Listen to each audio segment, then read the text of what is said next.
No importa el color que tengas, serás bienvenido.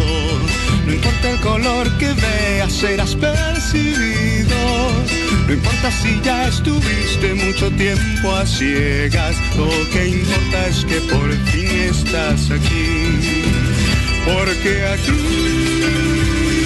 no hay más fronteras, esta tierra es toda nuestra, eres bienvenido. Hola, ¿cómo están? Muy buenas noches. Tenemos mucho material esta noche para contarles y transmitirles a través de este Hora 23. Rápidamente, por favor, las 5 destacadas del día.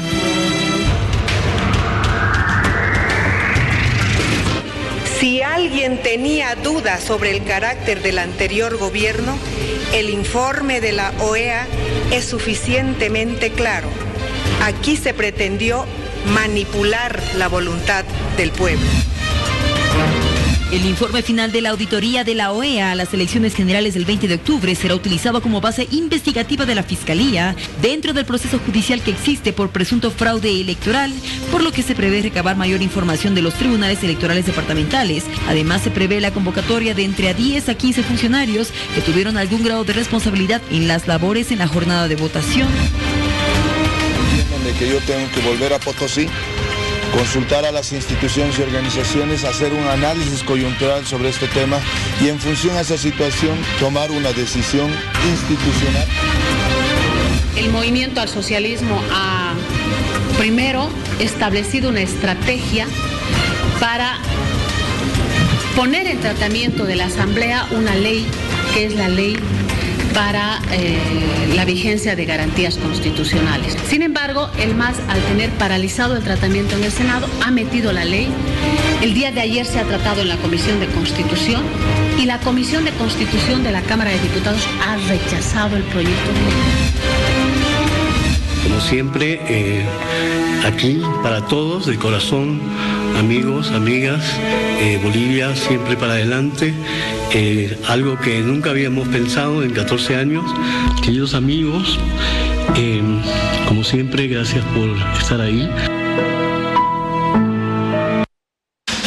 Más adelante estaremos con una entrevista que no se la puede perder porque nos vamos a contactar hasta Washington con el embajador ante la OEA, don Jaime Aparicio, para hablar acerca del informe de la OEA que salió hace más de 24 horas. Pero también tenemos información en directo. Hora 23.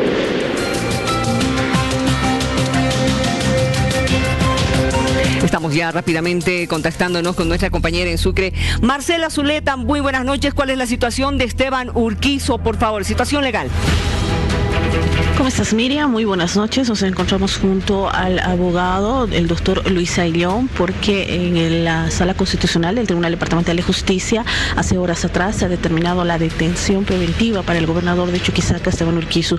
Doctor, ¿cómo está? Muy buenas noches. Bienvenido a Hora 23. Se determina detención preventiva. ¿Bajo qué argumentos se ha determinado esto contra el gobernador de Chuquisaca, Esteban Urquizo? Muy buenas noches a Miriam. Un saludo muy atento para toda la audiencia.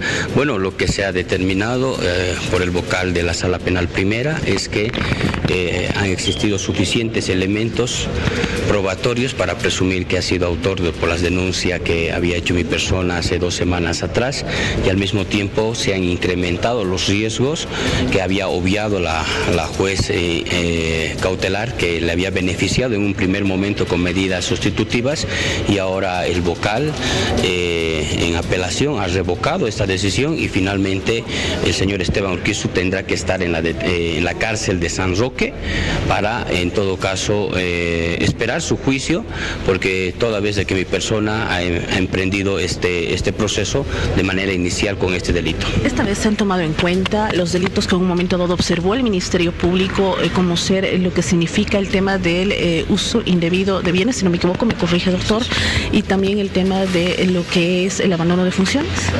Sí, bueno, está demostrado y el vocal así lo ha manifestado, de que existen suficientes indicios probatorios de que se ha cometido no solamente un delito, sino se han cometido 4 delitos comprobados en el momento que el señor Esteban Urquizu ha abandonado del cargo, en fechas cuando ya prácticamente se había retomado a la normalidad, y el justificativo del señor Esteban Urquizu fue de que podía trabajar donde le daba la gana.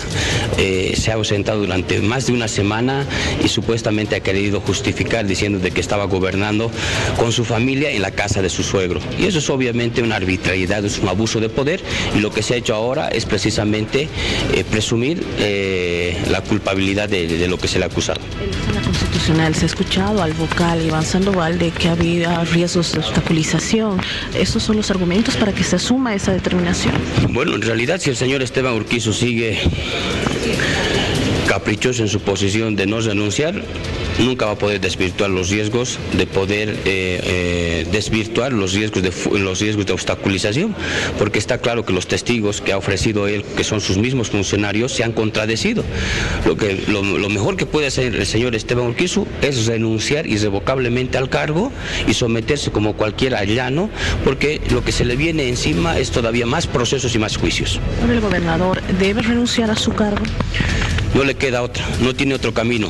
Tiene que renunciar por el bien de la institución, si tiene ética, si tiene algo de ética, lo que tiene que hacer y moral, tiene que renunciar al cargo. Muchas gracias. Ahí está el doctor Luis Ayllón, quien es abogado, el que en realidad ha denunciado y ha hecho esta denuncia ante el Ministerio Público, donde en primera instancia, recordemos, Miriam, amigos de Hora 23, se ha determinado la detención domiciliaria. Ahora, ya en lo que es la apelación que ha presentado el Ministerio Público, se determina la detención preventiva. El gobernador ha sido trasladado al penal de San Roque. Ya de aquí en adelante se verán qué acciones legales va a seguir, y el doctor Luis Ayllón señalaba que debe renunciar a su cargo por ética. Retorno contigo, Miriam. Gracias, Marcela. Lo que ha dejado entrever justamente es que hay posible riesgo de fuga. Muchas gracias por la información. Esto es de último momento. Hora 23.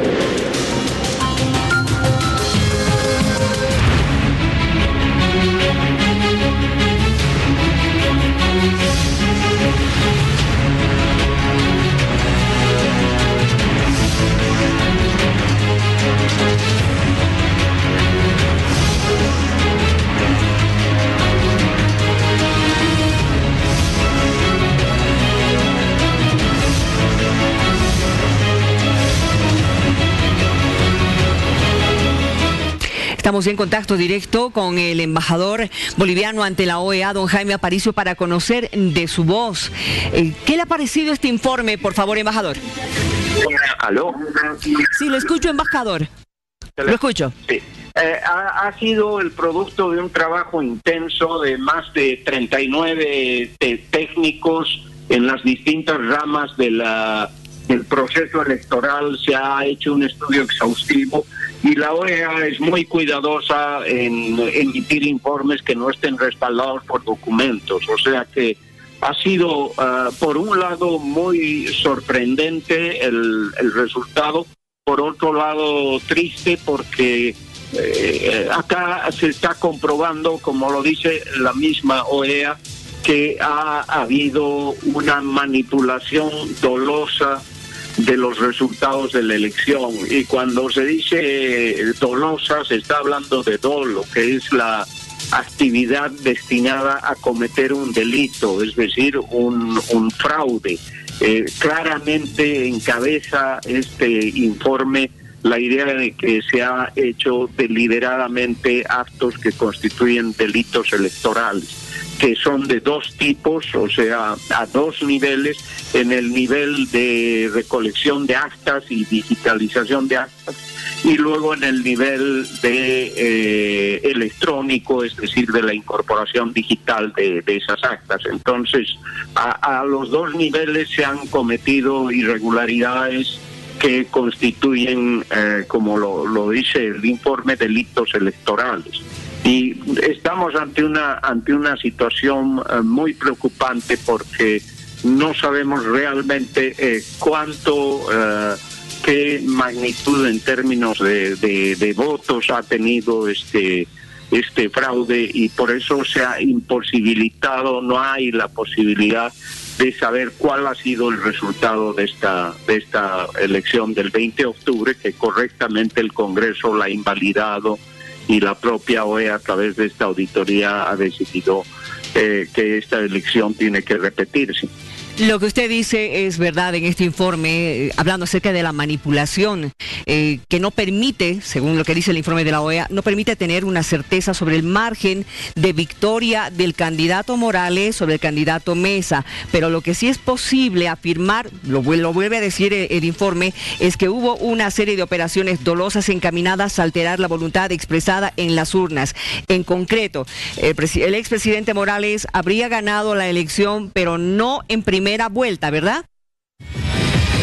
Bueno, no se puede saber ni siquiera eso, porque ha sido irregularidades en todos los niveles del proceso electoral, y solo estamos hablando en esta auditoría del proceso electoral mismo. No estamos hablando del otro tipo de violaciones a las leyes electorales, que es el uso de recursos del Estado, el tema de obligar a los empleados a votar, el tema de los sindicatos en el Chapare controlando el voto. Todo eso está al margen de eso. Acá simplemente estamos hablando de la cantidad de votos que se han manipulado en el día de la elección, o sea que es imposible y difícil decir quién siquiera ha ganado esta elección. Lo que sí se puede decir es que está invalidada porque ha sido lo que llaman los expertos una elección contaminada en su integridad por actos que van desde fraude hasta irregularidades que no se sabe si han sido por ineficiencia o por mala fe, hasta la realización de actos también delictivos, como es, por ejemplo, la suplantación de actas. Es decir, hay actas de distintas mesas que han sido escritas por las mismas personas, como lo han comprobado los estudios de grafología.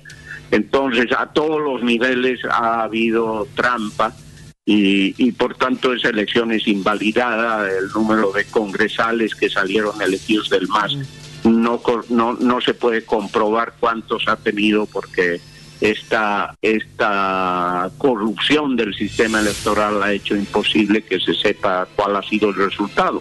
Pese a eso, la OEA le dio la oportunidad, cuando hubo el informe preliminar de la misión de observación electoral, le dio la posibilidad a Evo Morales de llamar a una segunda vuelta e incluso de conservar su mayoría parlamentaria relativa. Este salvavidas que se le dio en ese momento fue rechazado por él, y a partir de eso, bueno, ya se desencadenó los hechos que todos conocemos. Ahora bien, ¿qué le ha llamado la atención? Porque viendo ya lo que estamos revisando del informe, alguien levantó una muestra de 4.692 actas.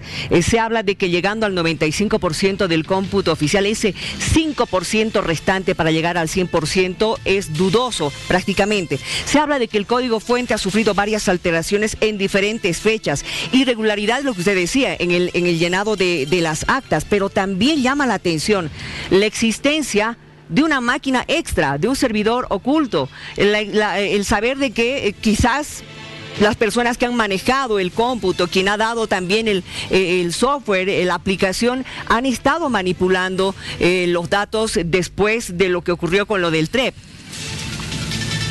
Ese es el tema más grave, indudablemente. Ahí no hay duda. Ahí ha contribuido un ingeniero boliviano, el ingeniero Álvaro Andrade, a ayudar a los técnicos y a que se descubra que había un servidor oculto.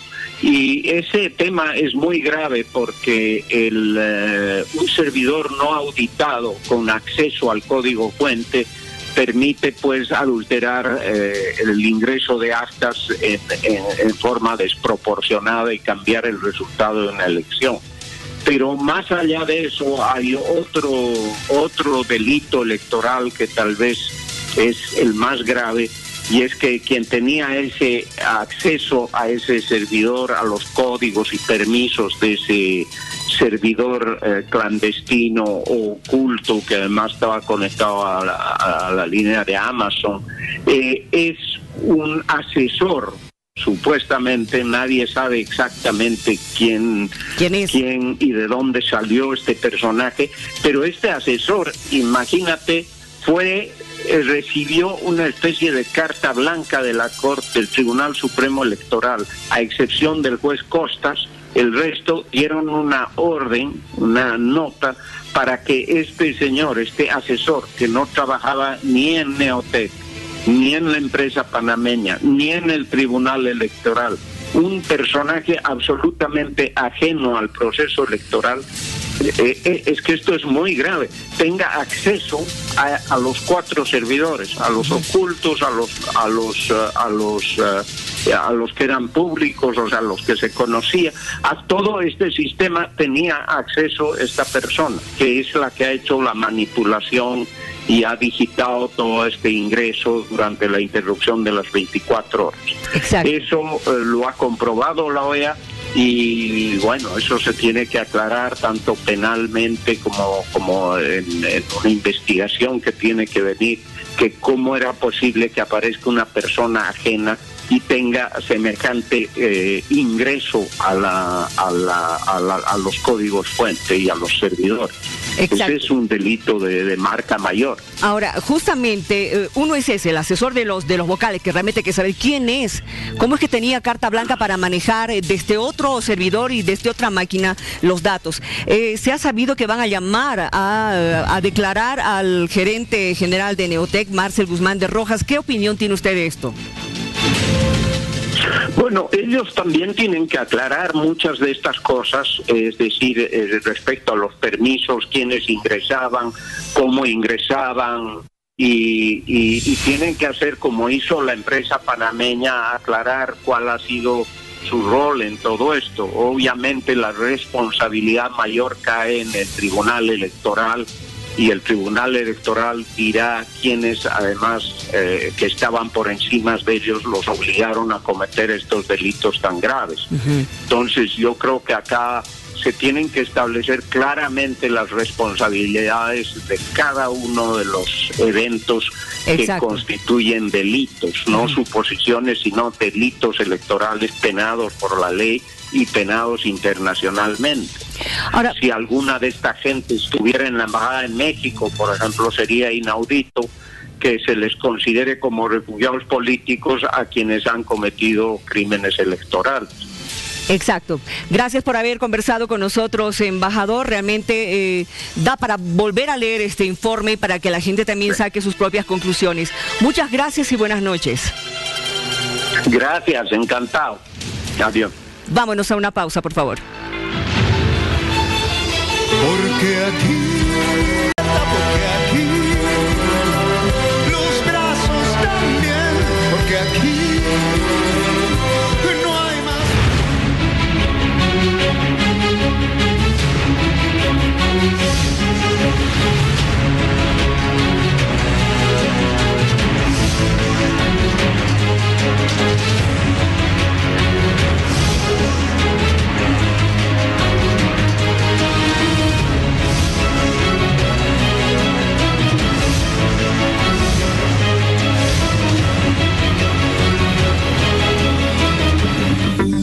Estamos esta noche con el doctor Williams Bascopé, abogado constitucionalista, con quien vamos a hablar un poco más del informe de la OEA con relación a la auditoría realizada a las elecciones del pasado 20 de octubre. Bienvenido. No, gracias, Miriam, es un privilegio estar contigo. Voy a apelar a tus conocimientos como abogado. Gracias. ¿Qué significa dolo? A ver, el dolo es uno de los elementos que configura el delito penal. Con mayor propiedad te lo explicarían los penalistas, pero el dolo tiene que ver mucho con lo que tú quieres y sabes, es decir, querías y sabías que eso no era un acto de acuerdo a ley, es decir, un ciudadano, claro, es algo que tú ya has pensado y sabes que es delito y quieres hacer ese delito. Es decir, hay intencionalidad en la actividad o acción ilegal que tú estás pensando hacer. Querías y sabías. Sabías que eso era un delito, pero asimismo lo has cometido por algún fin. Pero tú sabías que eso era un delito. En un accidente de tránsito no puedes decir que tú sales a conducir y matas. Eso es, por ejemplo, algo culposo.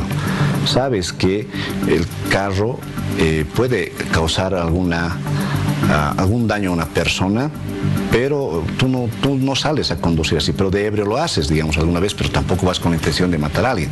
Entonces sabías, pero no querías. Esa es la culpabilidad. Pero el dolo es a un rato.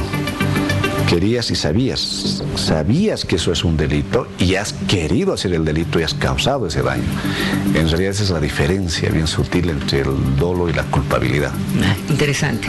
¿A qué viene esto? Porque has revisado el informe de la OEA, ¿no es cierto? No habremos revisado todas las páginas, pero hay partes importantísimas ya dentro del resumen que han anotado los auditores, que dice: las manipulaciones no permiten tener certeza sobre el margen de victoria del candidato Morales sobre el candidato Mesa. Tenemos algunos cuadros, por favor, si podemos ir viéndolos. Y dice: lo que sí es posible afirmar es que hubo una serie de operaciones dolosas encaminadas a alterar la voluntad del pueblo. Ahí está.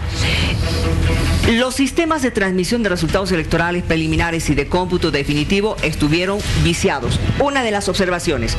Otra de las observaciones: existieron irregularidades y falsificaciones en el llenado de actas electorales. Incluso menciona que una persona habría llenado más de 200 actas, por ejemplo. También esta observación: la deficiente cadena de custodia no garantizó que el material electoral no haya sido manipulado y o reemplazado. Las actas del cómputo no son confiables. No obstante, a pesar del análisis detallado, se destaca que las actas ingresadas en el último 4,4% tienen un número llamativo de observaciones. La tendencia mostrada en el último 5% del conteo es altamente improbable, porque habla de que llegando al 95%, los últimos 5% para el 100 ya es de dudosa procedencia. ¿No es cierto? Entonces, cuando hablamos de operaciones dolosas encaminadas a alterar la voluntad expresada en las urnas, ese es en definitiva el resumen de este informe de la OEA. Hasta el informe preliminar se tenían indicios, ¿no?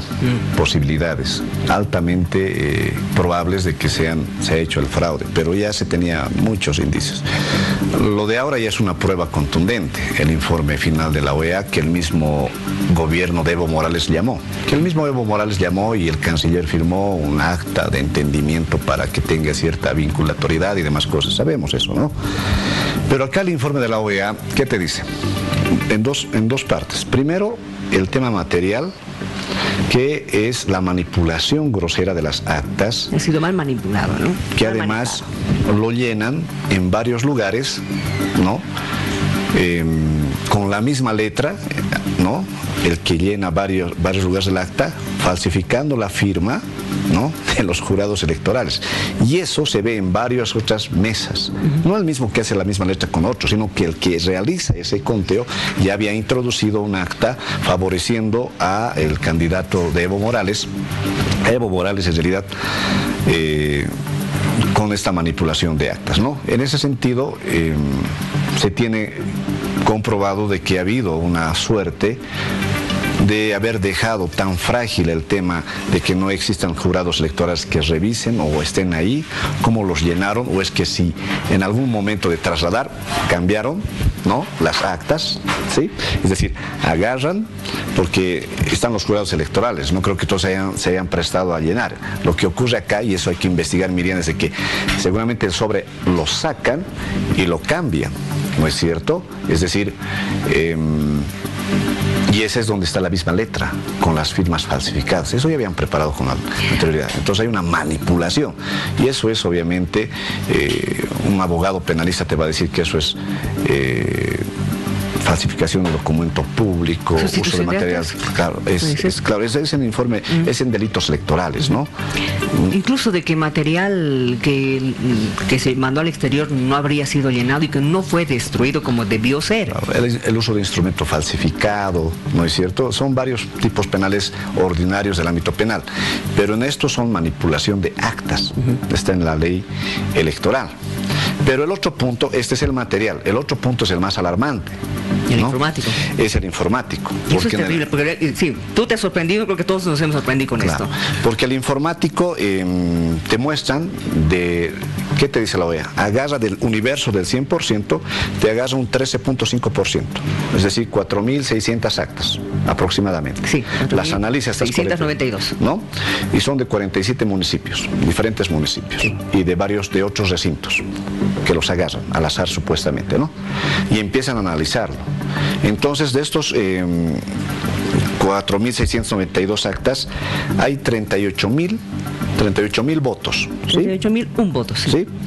Y de estas 38.000, un 91% que representa en realidad 34.000 votos, ¿no?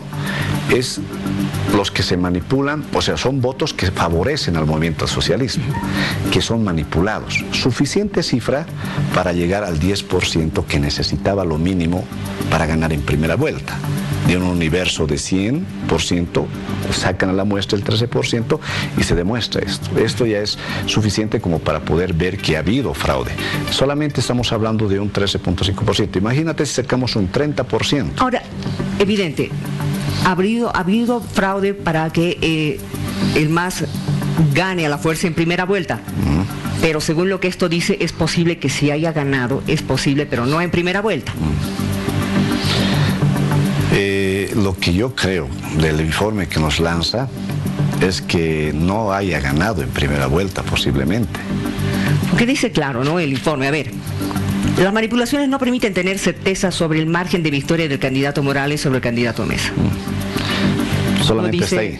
No dice más, ¿no? Claramente nada. Claro, pero cuando te dicen que es el 13%, te pone en duda ese porcentaje. Te habla pero del 5% final. Claro. Se enfoca más que todo de la distancia del 10%. Sí. Claro, ¿no? Exactamente, de ese 10% que le daría la victoria en primera vuelta. Claro, exacto. De eso te habla, ¿no? Pero al último, ¿de qué te sirve este informe? Exacto, ¿no? Ya estamos hablando de operaciones dolosas, de que ha habido mucha manipulación, claro, cosas que no debieron realizarse, pero lo grave de esto, porque hemos escuchado incluso que determinadas personas y personalidades que han tenido que ver justamente con el conteo, el equipo, el software. Ahí vamos. ¿Qué es lo que ha pasado con Neotec, por ejemplo? Porque mira, de Neotec dice el informe, el responsable modificó en más de una ocasión el software del cómputo oficial en pleno proceso, claro, algo que no debió hacerlo. Es que, a ver, tenemos el cómputo oficial, ¿no? Un software. El TREP, otro software.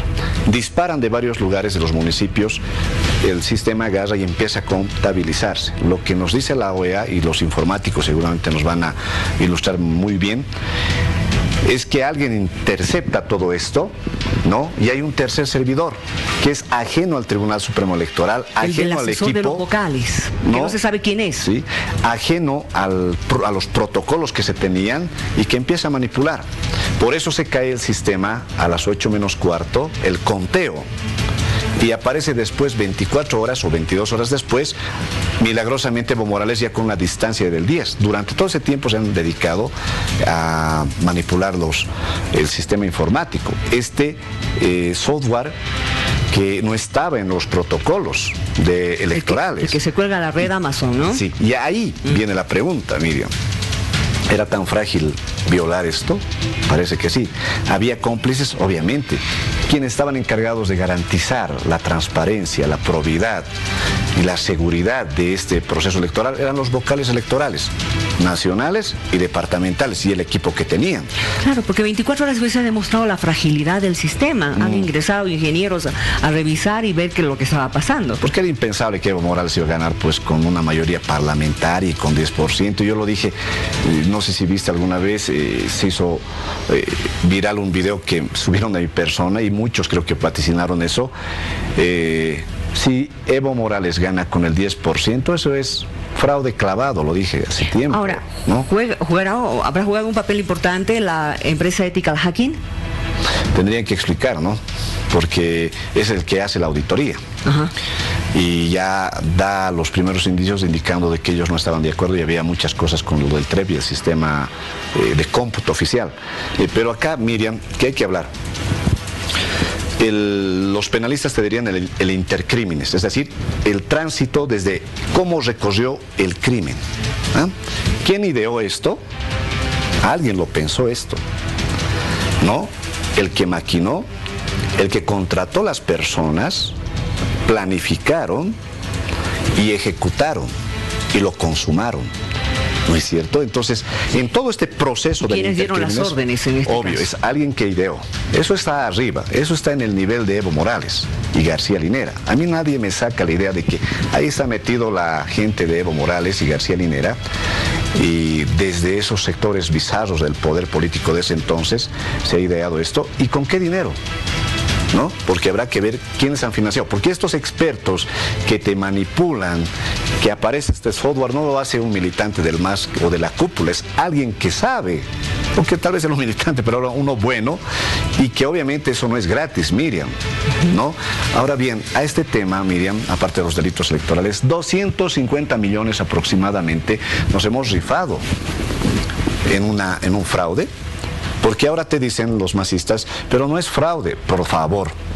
A ver, el régimen electoral te habla de nulidad del acto electoral. La nulidad es cuando es contrario a lo que es la verdad, que no es cierto, que tiene vicios y no nace al derecho. Y el fraude en el diccionario es contrario igual a la verdad. A ver, pero por eso te preguntaba, ¿qué significa dolo?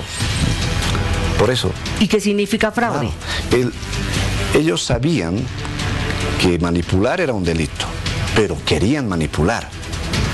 Sabían y querían, lo han hecho con dolo, por eso hablan del dolo. Y en la ley electoral hay un artículo que habla específicamente de esto, ¿no? De la manipulación.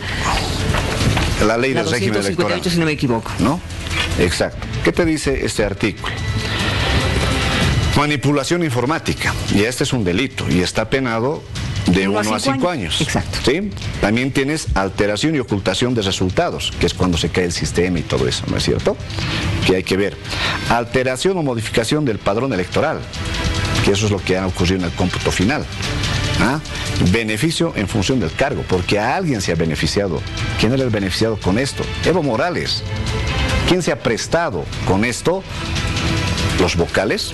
Ahora, escúchame, en este momento quienes están tras las rejas son los vocales, ¿no es cierto? Pero claro, también este informe habla del señor de Neotec, habla también del responsable de la empresa proveedora de software con usuario root, que él habría accedido con usuario root al sistema operativo en medio de la noche cuando nadie debía acceder. Cuando nadie debería acceder. ¿Qué te muestra eso? La fragilidad que se tenía para ingresar. Ahora, veámoslo si es tan frágil, o alguien lo permitió, o alguien dejó hacer esto. Por eso ahí ¿qué te dice hablan, de Neotec? ¿no? Porque ahí te hablamos, es lo que tú me preguntabas, el dolo. Sabían que no eso debían. Es un delito, pero querían hacerlo y lo han hecho. ¿Ah? Ahora, de Neotec dice que el responsable ha modificado en más de una ocasión el software del cómputo oficial en pleno proceso. Ese es el proceso seguramente, ¿no? Que habla del conteo que se tenía, el conteo rápido con el TREP, ¿no? Y cuando se suspende el conteo, porque tú recordarás que el que manejaba el tema del TREP indicó, me llamaron al lugar de San Jorge y le dijeron que parase. Y le quitaron el internet, la energía eléctrica. ¿Quién dio la orden? A eso se prestaron los vocales. Y la señora Choque, ella niega eso, pero culpa a otro vocal.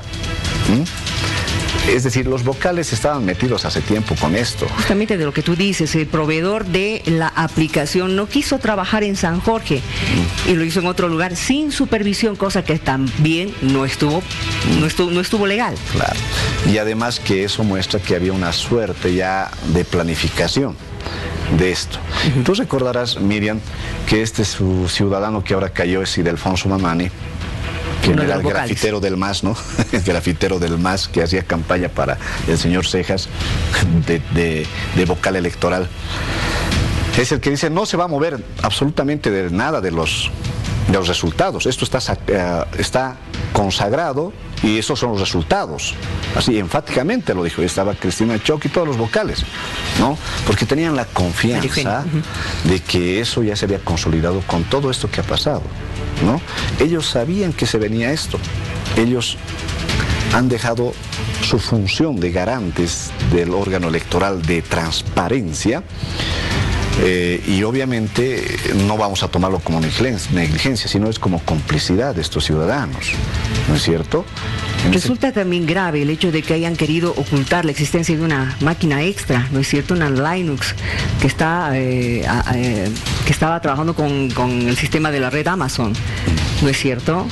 Porque es lo que dice la auditoría, intentaron ocultar la existencia de esta máquina, que lo que estaba siendo utilizado como una pasarela. ¿Qué significa aquello? Bueno, eso tendremos que preguntar a los expertos, pero en realidad lo que yo veo y leí y hablé con algún ciudadano informático era el tema de que cuando disparan los resultados iban capturando con el TREP y el conteo del padrón del conteo que se hacía, es cuando se intercepta y se va vulnerando ya el tema de los resultados y van subiendo otros resultados.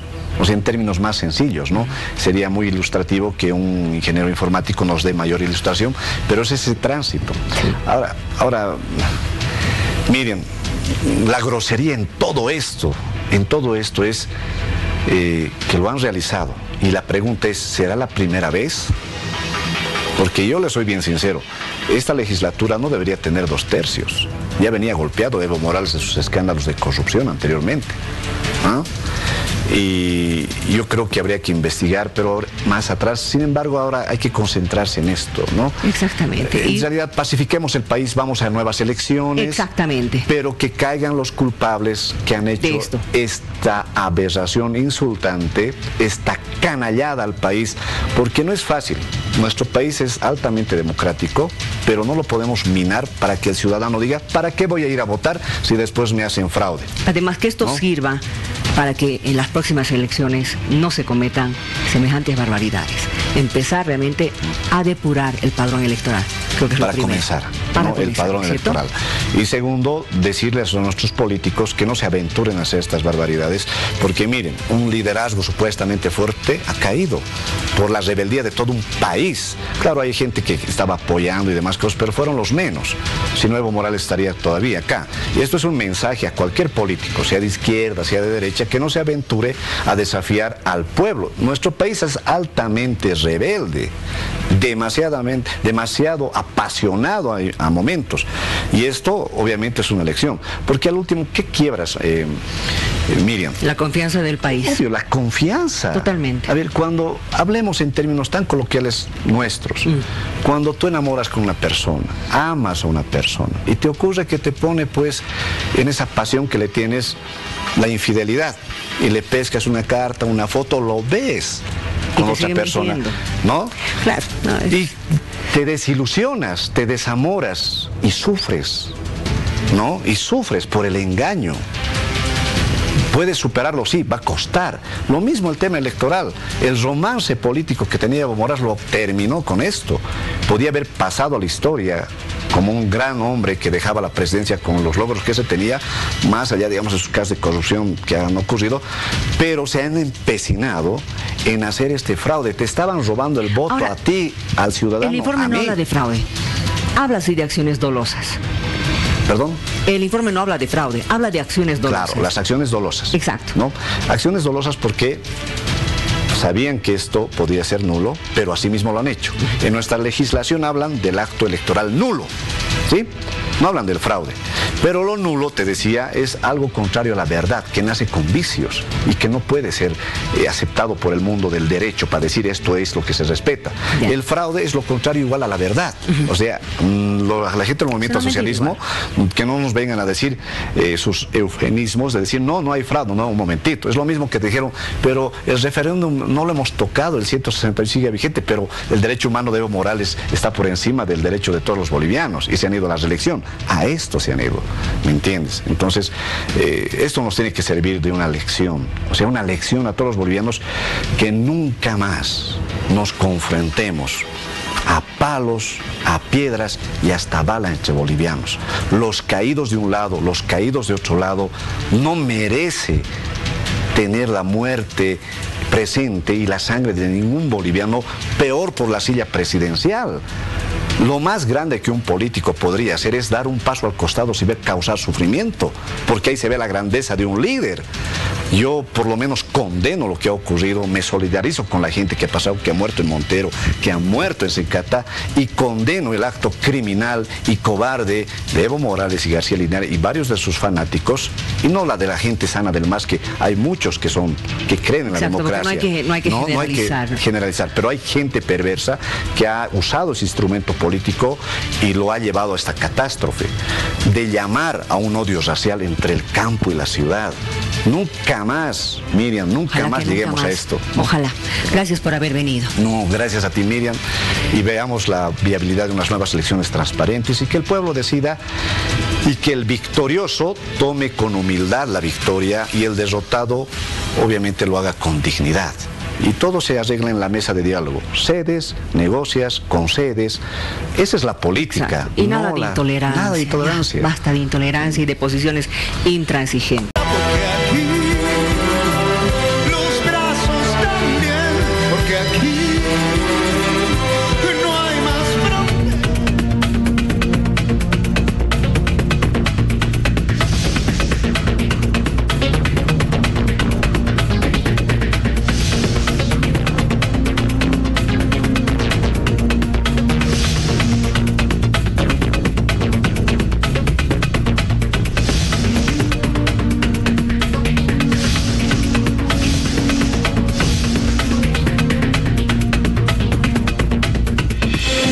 Esos medidores de luz, ya sabe de lo que vamos a hablar. Efectivamente, ¿ha habido tarifazo? No ha habido tarifazo, y eso lo va a decir el ministro de Energía, Rodrigo Collao Guzmán. Muy buenas noches. Un gusto tenerlo por aquí, bienvenido. ¿Cómo le va, Miriam? Muy buenas noches y muchísimas gracias por la invitación a su programa. No hubo tarifazo, ¿verdad? No, por supuesto que no, ni mucho menos. Es más, es bueno hacer recuerdo a la población que cuando asumimos este nuevo gobierno, yo asumí como ministro de Energía, dijimos de que la prioridad que iba a tener este ministerio era reducir la estructura tarifaria en el país, en los 9 departamentos y lógicamente también en mayor porcentualidad en departamentos donde han sido castigados históricamente, como el tema del Beni. Así que para nada no ha habido ningún tipo de tarifazo, más al contrario, a partir del día de mañana vamos a hacer conocer la reducción de las tarifas en algunos departamentos y lo vamos a ir haciendo progresivamente. Ahora bien, ha habido personas que se han quejado, particularmente en el departamento de Santa Cruz, porque les ha llegado una factura astronómica, ¿no es cierto? Esa factura van a tener que pagarla sí o sí, pero ya en la próxima factura habrá alguna modificación. Bueno, ¿cuál ha sido el manifiesto que ha sacado la CRE, la cooperativa de la CRE? Han dicho primero que queda en suspenso el pago de la factura de noviembre, es decir, de que no va a haber corte a ningún domicilio por no haber pagado la factura de noviembre. Segundo, también ellos habían hecho un planteamiento de que esa factura de noviembre se la pueda prorratear, o sea, se puede hacer un plan de pago a un año, a 12 meses. También han dicho, y nosotros también hemos sugerido a la Autoridad de Energía, de que se pueda hacer una auditoría técnica para que se pueda identificar realmente si en esos medidores hubo algún tipo de falla técnica o cuál fue el motivo de por qué se incrementó el costo de la energía en el mes de noviembre. Porque quiero aclarar, las facturas que han salido ha habido un incremento en el costo final, no así en las tarifas. Las tarifas siguen siendo las mismas con las que pagaron las facturas de octubre, septiembre, agosto. Simplemente que ha habido un informe que ha hecho la CRE diciendo de que ha sido por un incremento en el consumo, porque la gente estuvo más días en sus casas, pero de todas formas nosotros estamos prestos para poder apoyar en todo lo que se necesite. Creemos de que se tienen que pagar facturas razonables para la gente, sobre todo para el ciudadano, esa gente que paga su luz domiciliaria. Por eso es que el compromiso que nosotros hemos asumido ha sido de que se va a bajar las estructuras tarifarias, y por supuesto que Santa Cruz también es parte de esto. ¿Tiene algo que ver los días de bloqueo que ha habido en Santa Cruz? Porque han sido varias semanas en los que la gente no podía transitar ni siquiera, incluso en algunos lugares, ni en bicicleta, ¿no es cierto? Que los trabajadores de la CRE no hubieran podido llegar a leer medidores en diferentes casas. Sí, ellos también han explicado a la población. Evidentemente fueron 21 días convulsionados, estaba todo paralizado, los mismos técnicos no pudieron hacer la lecturación, tuvieron que repetir la lecturación promedio de los últimos 3 meses, vale decir octubre, septiembre y agosto, y ya en la facturación de noviembre lo que hicieron fue hacer la lectura que no habían hecho, y lógicamente también eso les ha incrementado, el ¿no? tema de que había habido un consumo mayor porque la gente estuvo mucho más en su casa. Lógicamente también hemos visto facturas que no tienen coherencia, ¿no? Que más allá de que hayan estado en su casa más horas, más allá de que no se la haya facturado como correspondía y se haya hecho un promedio los últimos 3 meses, seguramente yo creo que ahí puede haber un problema técnico que la CRE ha dicho que los va a solucionar absolutamente todo, y creo que esa es la forma, ¿no? Que las cooperativas estén del lado de su pueblo y que obviamente la gente también pueda entender y se pueda llegar a un buen acuerdo. Ahora, quizás alguien no entiende por qué les están cobrando por haber estado más tiempo en su casa. Temporada de calor, aire acondicionado. Sí, sobre todo el gran problema en estos meses es el sector del oriente, ¿no? Santa Cruz, Beni, porque incrementa el tema de las temperaturas, hay mucho más uso de aires acondicionados.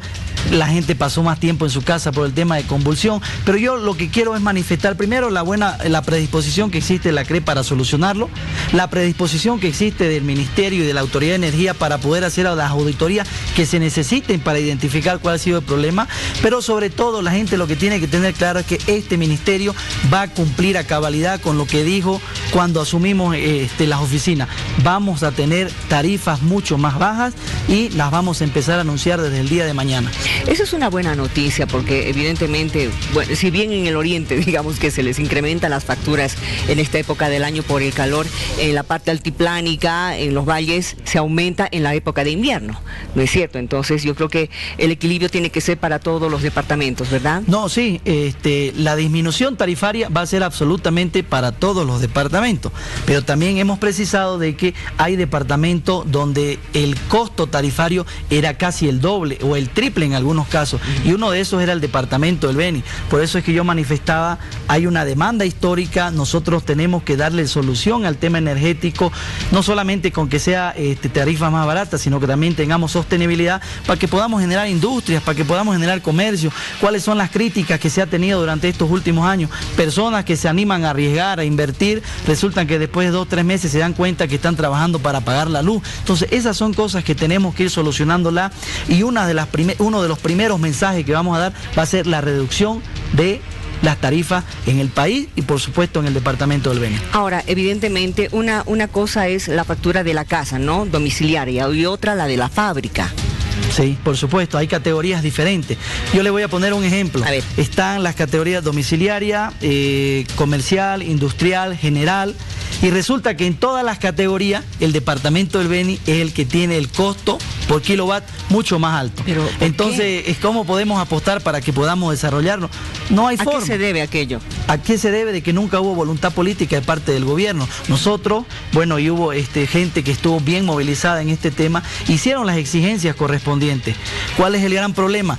De que a las personas que consumen más se las castiga con un mayor precio. Entonces nosotros lo que hemos dicho es que vamos a tratar de equilibrar esas asimetrías que existen, de que esas personas que consumen arriba de 500 o arriba de 1000 kilovatios puedan reducirse al igual que los otros y tengamos precios mucho más parecidos, mucho más equitativos administrativos en todo el país, sobre todo en departamentos que han sido tan abandonados en estos últimos 14 años, que no hemos tenido ningún tipo de desarrollo económico, y creo que este puede ser uno de los factores que pueda ayudar. Muy bien. ¿Qué pasa con Pando? Pando es un tema distinto, es un sistema aislado que se llama. ¿Por qué tiene todavía sistema aislado? Porque, a ver, hay un sistema interconectado nacional que abarca 8 departamentos y Pando todavía no ha llegado por un tema de distancia, eso es lo que nos han informado. Obviamente también si haya habido voluntad política, en 14 años también puede haber que llegado, pero no lo hay. Entonces ellos tienen un sistema de generación, transporte y distribución distinto y es generado a través de combustible, por lo tanto ese diésel es mucho más caro, es la generación de energía más cara, por lo tanto Pando también está castigado. ¿Qué es lo que vamos a plantear? De repente nuestro gobierno de transición es muy corto y no se lo puede plantear, pero sí queremos dejar una base fundamental. ¿Y en qué va a consistir? Que podamos garantizar a través de sistemas de paneles solares generar energía para Pando, para Riberalta y para Guayaramerí. ¿Qué vamos a tener con eso? Inclusive costos de generación de energía mucho más barato que el que tenemos en el sistema interconectado, porque ahí tenemos a gas y tenemos otro tipo de generaciones. Allá lo tendríamos con un sistema de paneles. Obviamente eso te tiene que hacer un estudio, sé que hay pequeños estudios, ya hay temas avanzados, pero lo ideal sería que nosotros podamos por lo menos consolidar, poner la piedra fundamental y que el próximo gobierno que venga haga ya los temas administrativos, legales, las adjudicaciones, licitaciones, para que podamos tener un parque solar y podamos generar energía a Riberalta, Guayaramerí y también Pando. ¿Y también a todo el país? ¿Sería una maravilla? Claro, seguramente, ¿no? Pero tendríamos que empezar lógicamente por lugares donde no están en el sistema interconectado y más bien hoy tienen energía mucho más cara. Ahora, ¿qué pasa, volviendo a esto de la factura, la facturación? ¿El cobro de la basura en la factura de energía eléctrica va a continuar? Sí, eso también nos lo han dicho, de que va a haber un informe, también puede que haya una disminución, todavía no se lo ha identificado. Nosotros vamos a tener reuniones en las próximas semanas y también vamos a tener una propuesta sobre eso, pero vamos primero a avanzar sobre el tema más neurálgico, que son domiciliarias, industriales, comerciales, tema general, y por supuesto que también vamos a ir con el tema de alumbrado público y recojo de basura. Muy bien. ¿Qué quiere recomendarle a la población? Porque estamos llegando, en realidad ya ha comenzado la iluminación extra con lo de la Navidad, ¿no es cierto? Y ese también va a exigir un mayor consumo. Sí, bueno, primero la gente que esté tranquila, si ha habido algún tipo de malinformación, no va a haber ningún tarifazo. Aquí no estamos con el anterior gobierno, aquí más bien lo que se va a hacer es que se pueda garantizar energía más barata para todo el país. Vamos a sacar los nuevos informes técnicos, informes legales, vamos a hacer conocer las nuevas estructuras tarifarias de todo el país, que la gente esté tranquila, que nosotros estamos acá estos meses para trabajar y vamos a tratar de dar solución a las demandas históricas que tuvo el país y lógicamente en mi caso como ministro representando el departamento de Beni, también solucionar algunos problemas que hemos tenido, que no les dieron bola, que nunca se quiso tocar y por supuesto que no hubo la voluntad política de parte del gobierno para darle solución. Ojalá realmente sería una buena iniciativa, viendo primero de disminuir las tarifas de energía eléctrica para todo el país. Así es, vamos a hacerlo y seguramente volveremos a estar en su programa para anunciarlo. Ojalá. Ya con más detalles, partes técnicas, los nuevos costos, ¿no? Muy bien, gracias. ¿Ninguna recomendación? No, la recomendación que estén tranquilos y que obviamente pasen una feliz Navidad y un bonito año nuevo con toda su familia. Muy bien, gracias por haber venido. Gracias, Miriam. Un gusto haberlo tenido acá. Entonces, para que todos se queden tranquilos, no ha habido tarifazo en la energía eléctrica. Más bien, a partir de mañana ya se estará viendo la disminución del costo de la energía en nuestro país. Vamos a una pausa.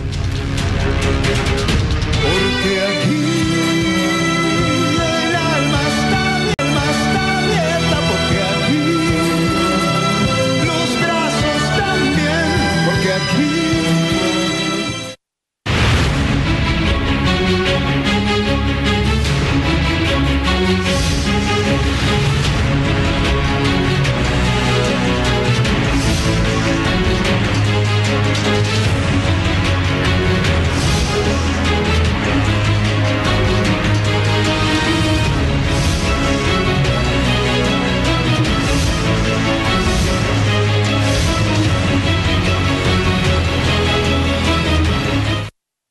Llegan las fiestas de fin de año, viajes, pero más tomar en cuenta salen de colegio ya los muchachos y ya empiezan las vacaciones, nuevamente planes de viajes por tierra, por aire, movilización de mucha juventud.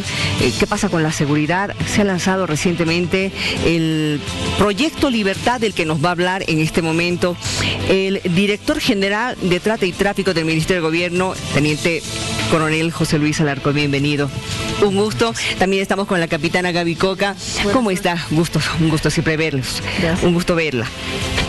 A ver, ¿en qué va a consistir este proyecto Libertad? Porque tiene que ver justamente con la movilización de gente que vamos a tener por las fiestas de fin de año. Justamente aprovechando, muy buenas noches Miriam, justamente aprovechando estas fiestas de fin de año y conociendo que va a haber mayor movimiento de personas en el traslado de un lugar a otro, sí, es que el Ministerio de Gobierno, a través de la Dirección General de Lucha contra la Trata y Tráfico de Personas, está lanzando este proyecto Libertad. Y este proyecto Libertad consiste en un ícono, un personaje virtual para llegar al sector más vulnerable. Y nuestro sector más vulnerable son los niños, son los jóvenes, los adolescentes, y es a ellos a quienes queremos llegar con este personaje. Ahora, ¿en qué va a consistir esto? ¿Va a haber vigilancia, me imagino, por terminales, aeropuertos? Bueno, tenemos la implementación del plan de concientización y prevención de lucha contra la trata y tráfico de personas, y en la parte de las redes sociales estamos implementando nosotros lo que es el proyecto Libertad, que consiste en una niña de 15 años aproximadamente, una niña boliviana que habría sufrido este delito de trata y tráfico de personas, y es por eso que ella no quiere que ninguna persona más caiga dentro de este flagelo. Es debido a eso que ella va a lanzar a través de las diferentes plataformas todo tipo de mensajes, spot publicitarios, y va a llegar, ¿no?, a este sector vulnerable. Le hemos puesto este nombre de Libertad. El nombre del personaje también. Del personaje. Exacto. Le hemos puesto este nombre de Libertad porque la libertad significa la facultad o derecho que tenemos todas las personas para poder elegir de manera libre cómo queremos actuar dentro de la sociedad. Ahora bien, evidentemente hay normas que tenemos que cumplirlas igual, ¿no es cierto? Es decir, sí, un muchacho cuando es adolescente o es menor de edad tiene nomás que pedir permiso con sus papás, ¿no es cierto? Por supuesto, Miriam, y justamente en esto es que se enfoca todo este proyecto que se está lanzando en coordinación con la policía boliviana, y bueno, es el que se suma al plan, por supuesto, que es bien conocido, que se ha lanzado también por el Comando Todos por Bolivia, y el proyecto Libertad que se está trabajando ahora, que está fortaleciendo estas actividades de control que vamos a tener en estas terminales de transporte interdepartamental y departamental. Toda persona que se traslade principalmente tiene que estar documentada. Si se trata de un niño o niña adolescente, por supuesto tiene que cumplir con las formalidades que la Defensoría ha dispuesto, obtener las autorizaciones respectivas para el traslado de estos menores en compañía de un adulto, por supuesto, que permite esta verificación, la corroboración de la identidad y esta autorización principalmente para que puedan trasladarse de un departamento a otro. Es característico y más en estas fiestas de fin de año que encontremos a menores que están abandonando sus hogares, que se están trasladando sin el control y la autorización y que se están escapando por un tema de escolaridad y otros elementos más que están influyendo ahora, más por la culminación del año escolar. Y bueno, estamos fortaleciendo estas labores de control en coordinación, la Policía Boliviana, el Ministerio de Gobierno, Defensoría, Interpol, que permita este trabajo interinstitucional, siempre bajo el principio de corresponsabilidad de cada una de las instituciones en el marco de nuestras competencias. Cada uno tenemos una función y bueno, hemos provocado en todo caso esta sinergia que está permitiendo que realicemos estos controles para que evitemos que nuestros adolescentes, nuestros hijos, nuestras hijas se estén convirtiendo en víctimas del delito y bueno, hagamos una lucha frontal. ¿Qué es lo que quiere decirnos Libertad?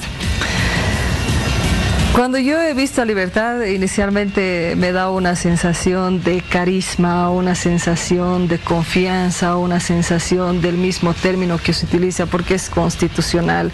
En tema de trata de personas, dice todas las personas tenemos que ser libres, ¿no? Ese derecho a la dignidad misma, el derecho a la locomoción, la libertad de movimiento que tenemos que tener y se quiere transmitir ese mensaje. Se ha utilizado una figura bastante llamativa ahora con esta esta representación femenina de 15 años de edad, que transmite un mensaje para que aquellos adolescentes sigan a través de las redes sociales los mensajes de prevención que podemos utilizar con libertad, ¿no? Es una figura que sin duda está causando ya impacto en esta población, que permite que a partir, como decía mi coronel Alarcón, las diferentes plataformas, pues podamos brindarles estos mensajes a la población adolescente, que es una población bastante álgida, y más en estas épocas de fin de año, ¿no? Entonces es lo que se está tratando de transmitir por uno de los medios que ahora se están utilizando por los mismos delincuentes, y es un combate frontal, ¿no? Entonces la policía, el Ministerio de Gobierno, queremos estar un paso más adelante de este tipo de hechos que se están presentando, utilizando estos medios de difusión masiva a la que los adolescentes, cualquier adolescente puede tener acceso y tiene acceso.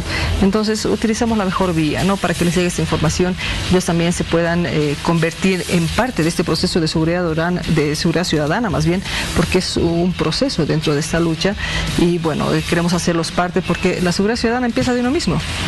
Y eso es lo que queremos concientizar. Exacto, uno mismo tiene que cuidarse, y cuando son jovencitos, pues mucho más. Y es cierto, esto de las redes sociales, lo hemos visto nomás recientemente, cómo actúan en forma negativa, ¿no es cierto? Pero también se los puede explotar en forma positiva, como en el caso de Libertad. Eso es lo que queremos buscar, llegar al sector más vulnerable. Que son los adolescentes, los niños también, que utilizan hoy perfectamente todas las redes sociales. Exactamente. Anteriormente, lo que estamos cambiando nosotros es, anteriormente las autoridades eran las que daban los mensajes. Sí. Actualmente es ella, el ícono, el personaje virtual, quien va a llegar a la gente que queremos llegar. Queremos que se sientan en esa interconexión de los jóvenes, niños, con libertad. Muy bien. Yendo ya a la parte operativa, porque yo sé que la capitana conoce muchos casos y muchas veces hemos tenido hasta congoja de saber en qué situación queda un joven o una jovencita, porque los varones también son víctimas de trata. Sí, sí. ¿No es cierto? Sí, no, en delitos de trata de personas no se excluye poblaciones, no se excluye ni edades, en absoluto. Hemos tenido desde bebés hasta adultos mayores como víctimas, ¿no? Y bueno, bajo estas características estamos procurando realizar estas labores de control de manera muy integral, diría yo. Ya te decía, con todas las instituciones que sean parte de este proceso, para que podamos tener una intervención oportuna ante este tipo de hechos. Tenemos situaciones bastante ingratas, ¿no? Cuando nos encontramos con víctimas del delito, cuando encontramos a menores desaparecidos, cuando verificamos las circunstancias de la desaparición, que en estas épocas en especial se está presentando un incremento por la culminación de la gestión escolar, y ese tema de el no rendimiento, la pérdida del año escolar, pues genera que los adolescentes tomen decisiones abruptas, ¿no? Inconscientes tal vez, porque no toman conciencia de las consecuencias a las que se están exponiendo, pero en todo caso no estamos discriminando ningún tipo de registro ahora, Miriam. Nuestra prioridad es el bienestar de estas personas. Realizamos todo el trabajo de campo como policía boliviana. Tenemos un protocolo ya que se ha dispuesto a nivel de la institución, en coordinación con el Ministerio de Gobierno, en coordinación con Migración, que ha permitido esta fusión para difundir y alertar en puntos estratégicos sobre la desaparición de personas. Entonces estamos trabajando ahora en esto, y bueno, principalmente si se trata de desaparecidos o de víctimas de trata de personas, son nuestra prioridad, y sobre esa prioridad pues estamos efectivizando ya. Exacto. Bien, ya hemos hablado de las redes sociales, de que Libertad va a ser la mensajera y la que va a tratar de inculcar en los pequeños esa misión de cuidarse uno mismo, pero el mensaje también tiene que ser para los papás, aunque sea fuera de las redes sociales. ¿Qué les diría usted a los papás, coronel? Bueno, tenemos que recomendar a los padres que tengan conocimiento de quiénes son los amigos de sus hijos, con quiénes se contactan. Dentro de las redes sociales, lastimosamente, hay perfiles falsos a los cuales acceden los jóvenes, los niños, y se dejan fácilmente engañar por esos perfiles. Alguien que te habla dulcemente puede conquistarte para lograr captarte, y esa es parte de la trata y tráfico, la captación, ¿verdad? Con eso tenemos que tener cuidado y quizá realizar un control mucho más detallado de lo que hacen sus hijos a través de las redes sociales. A ver, hay papás que dicen, pero ya tiene 17 años, ya es grande, que vaya solo. No lo vas a seguir a todo lado. Pero como habíamos dicho, el sector vulnerable es cualquier edad. No podemos decir ya es mayor de edad y no va a ser captada por una persona. La trata y tráfico está viendo dónde puede acudir para captar a sus víctimas. Ahora, el asunto tampoco no es meter miedo, ¿no es cierto? No, como en este duda. mismo ejemplo que le acabo de dar al coronel, porque hay padres que dicen, no, tiene que aprender también a defenderse. Claro. No, sin duda, tampoco queremos generar una psicosis. Exacto. ¿No? Con estas situaciones, así como desaparecen personas, también las encontramos y difundimos a la población también, ¿no? Sin embargo, hay dos polos, hay dos extremos, Miriam, en y hay una casos, realidad también. con los padres de familia. Hay un polo que es extremadamente sobreprotector, que ya limita la participación de los hijos en cualquier tipo de acto, o lo contrario, que hay un descuido total sobre estos menores, ¿no? Entonces, estamos en una época bastante complicada, diría yo, pero yo reclamo mucho a los padres de familia, Miriam, porque en cierto momento hemos perdido el control y se ha confundido mucho la autoridad con la amistad y la confianza que se tiene que tener con un hijo, ¿no? Entonces, se ha perdido ese equilibrio, desafortunadamente, y hacemos notar esto a los padres de familia cuando ellos deben mantener esa posición de padre frente a todo dentro de esa familia. Entonces, la ruptura de esa autoridad genera que los adolescentes tomen decisiones de manera independiente, abandonen sus hogares, no haya respeto dentro del hogar, hay una desvalorización completa dentro de las familias y es real, algo que se tiene que rescatar. Es decir, es un tema muy profundo cuando nosotros hablamos de familia. Sin embargo, la recomendación va para las dos partes, ¿no? Para los padres de familia y para los adolescentes. Para el padre de familia, que debe enfocar su esfuerzo en la crianza de su hijo, no solamente con la responsabilidad económica, sino también con esa responsabilidad de supervisión, de acercamiento, de comunicación, de confianza. Acercamiento y confianza. ¿No? Y por otro lado, a los adolescentes, que también seamos permisibles, ¿no? A esa actitud que el padre de familia debe de tener dentro del hogar, porque los adolescentes hablan de privacidad. Yo no sé de qué privacidad se habla. Además es mi vida, ¿no? En esa etapa, no te metas con mi vida, época, te ¿no? lo dicen, ¿no? O no revises el celular porque es privado y es mío. Y una vez más, yo siempre digo, no hay privacidad cuando se trata de su seguridad. Exacto. ¿No? Entonces, se tiene que concientizar, es una cuestión de comunicación que se tiene que tener entre padre e hijo, y evitemos ese tipo de situaciones, porque más allá de que el hijo se convierta en víctima, afecta a toda una familia. Exactamente. ¿No? Se genera una ruptura, una desestructuración. Entonces, es un proceso complejo el que tiene que seguir después de las intervenciones que tenemos como policía boliviana, sea que esté relacionado o no con un delito. Entonces, tiene que haber un equilibrio por las dos partes, pero desde mi punto de vista, la cabeza de hogar, padre y madre, debe manejar esa situación. Es su responsabilidad y sobre aquello es que se tiene que trabajar. Ahora bien, dentro de este proyecto Libertad, no solamente va a actuar la policía, me imagino que van a también intervenir otras instituciones para colaborar, ¿no es cierto? Como la Defensoría, me imagino.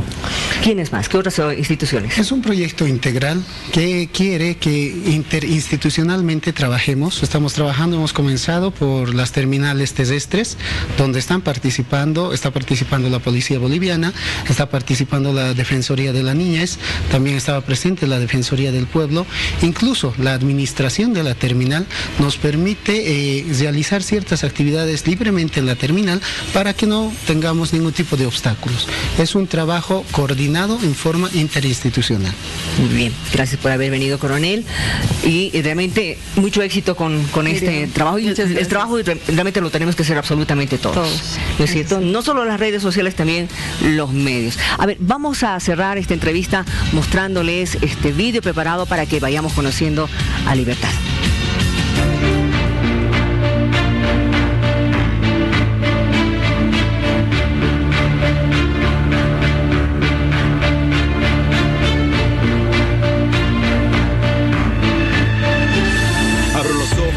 Me pregunto qué está pasando, más de 90 desaparecidos en este año en mi país.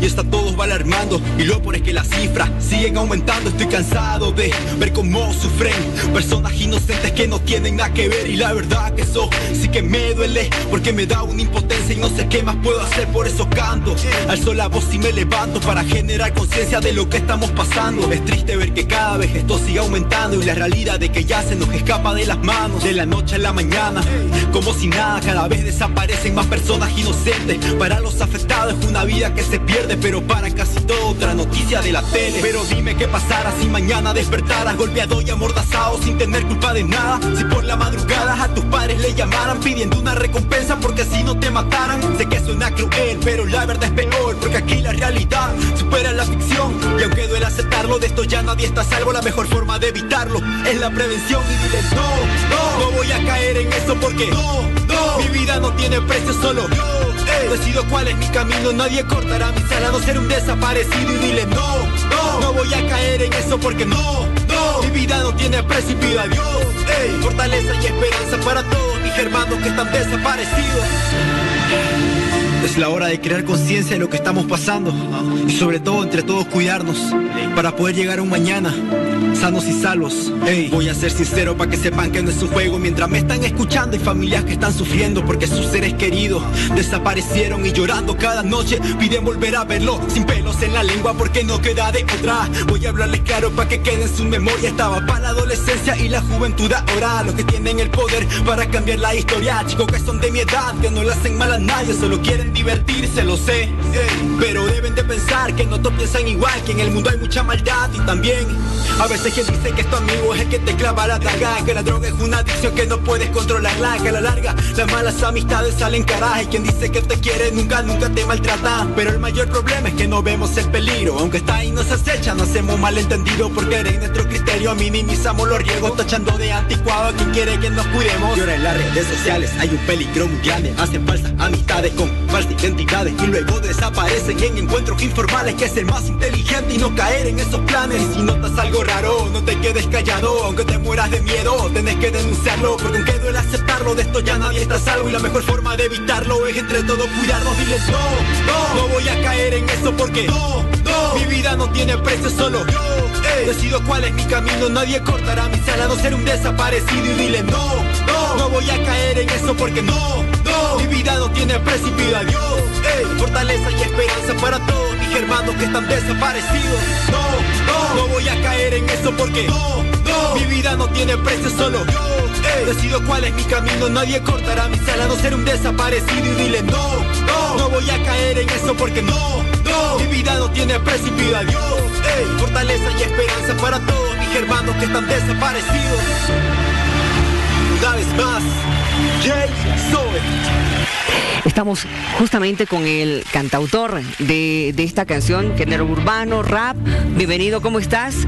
Jay Zoe, se lo presentamos para que ustedes lo vayan conociendo. ¿Eres de dónde? De Santa Cruz. Tienes 19 años, sí. ¿Soltero o casado? Soltero. Es que, ¿por qué pregunto esto? La temática que estás tocando va enfocada directamente a los jóvenes que han sido víctimas de trata y tráfico. Y muchos de estos jovencitos y jovencitas no los hemos encontrado. ¿Sí? ¿Es cierto, capitán? Sí, precisamente la canción, como le comentaba, es una canción que quise hacerla directamente de un joven para otro joven, en un género que muchos escuchamos, con palabras que nosotros podamos entender, para que podamos tomar conciencia de lo que estamos pasando, esta problemática. Y también, como bien lo decía la capitán Coca, la seguridad comienza de uno mismo cuidándonos y previniéndonos, podemos evitar muchas cosas. Están haciendo una campaña intensiva con esto. Sí. ¿De cómo te has inmiscuido en este proyecto? La verdad subí un video cantando a Facebook y gracias a Dios el Ministerio de Gobierno pudo ver, yo digo que el video llegó a los oídos correctos en el momento indicado y me invitaron para poder formar parte de este proyecto y poder sacar la canción. Y gracias a Dios él me dio las palabras correctas para poder colocar en la canción y salió lo bueno, salió un aporte que pueda beneficiar a los jóvenes y sobre todo que pueda crear conciencia de lo que estamos pasando. ¿Tú has tenido alguna experiencia de este tipo? ¿Algunos amigos que hayan tenido este problema, por ejemplo? Cuando era muy chico, sí. Cuando era muy chico, algo alejado, un amigo con los que jugamos en el barrio, le dijeron que iba a ir a jugar fútbol a una cancha y le dijeron que le iban a llevar a como un campeonato de barrio a Argentina a jugar y nunca más se supo el chico. No era muy mi amigo, solo lo conocía porque jugaba, pero un hecho alejado que, como le dijo, ¿no? Cuando me puse a escribir la canción para el proyecto, dije, no puedo escribir cualquier cosa, y precisamente me puse a orar con una familia muy cristiana, me puse a orar y le pedí a Dios que me pongan las palabras correctas, y fue como que esa noche todo. Y precisamente traté de algo reflejarlo en la canción acerca de eso, porque dice que y ahora en las redes sociales hacen falsas amistades y luego desaparecen en encuentros informales. Fue precisamente por eso, me invitaron a él a jugar lo que tengo entendido por Facebook a un campeonato internacional. El tipo era muy bueno y nunca más se supo de él porque tampoco contó mucho a su familia. Él se fue con la esperanza de jugar en otro equipo en Grandes Ligas y ahí llegó. Así es, ¿no? Es una cosa tan simple, a veces ya dejamos de ver a los amigos, incluso a los familiares. Gracias por haber venido. Jay Zoe, tu nombre artístico, y gracias también por este tema de desaparecidos. Claro. También lo mismo usted, capitana, para ver cuántos desaparecidos, rapidito, cuántos desaparecidos todavía. Bueno, ahorita del 100% de desaparecidos estamos buscando a un 11% todavía, ¿no? Todavía. Entonces, es un trabajo que ya está vinculado a investigación, es decir, que se han abierto casos por algunos delitos en particular, que puede ser trata, violación, estupro, ¿no? Y bueno, ojalá tenemos ese trabajo de investigación con la finalidad de encontrar a estas personas, aunque tenemos casos que todavía estamos investigando por años. Exacto. ¿No? Pero bueno, el trabajo continúa y estamos utilizando justamente estas medidas para que estos hechos no se repitan. Gracias también a usted, coronel, por haber venido y bien, mucho éxito con este proyecto y realmente a los jovencitos pues en la casa. Nos cuidaremos. Dime. Personas que puedan seguir al personaje que conjuntamente la Dirección de Trata y Tráfico de Personas de Lucha contra la Trata ha desarrollado. Se llama Libertad, es un personaje que busca llegar a los más jóvenes precisamente con mensajes de concientización y prevención en contra de la trata y tráfico de personas de una forma más lineal, en un lenguaje en el que ellos lo puedan entender y puedan tomar precaución de lo que está pasando. También el video lo pueden buscar como Jay Zoe, Desaparecidos, la canción a aquellas personas que les gustaría compartirla en sus redes sociales o volver a escucharla. Está en YouTube como Jay Zoe, Desaparecidos, es la canción oficial de la dirección, y también estamos implementando el proyecto que buscamos llegar a los jóvenes con esto. Gracias por el mensaje. Atención para quienes quieran darse una vueltita por Chulumani, pero mucho más si es que quieren jugar fútbol, porque me imagino que va a ser para todos. Exacto. Estoy con una comitiva espectacular desde Chulumani porque va a haber un campeonato interyungueño, ¿no es cierto?, que se va a realizar el sábado 14 de diciembre. Bienvenido, Ever Ayala. Ariel Fernández, Ever, y ¿por qué le dices profesor? Porque es profe. ¿Profesor? Es entrenador. Allá en los Yungas de La Paz, en la Asunta. En la Asunta. Sí. ¿Qué equipo está entrenando?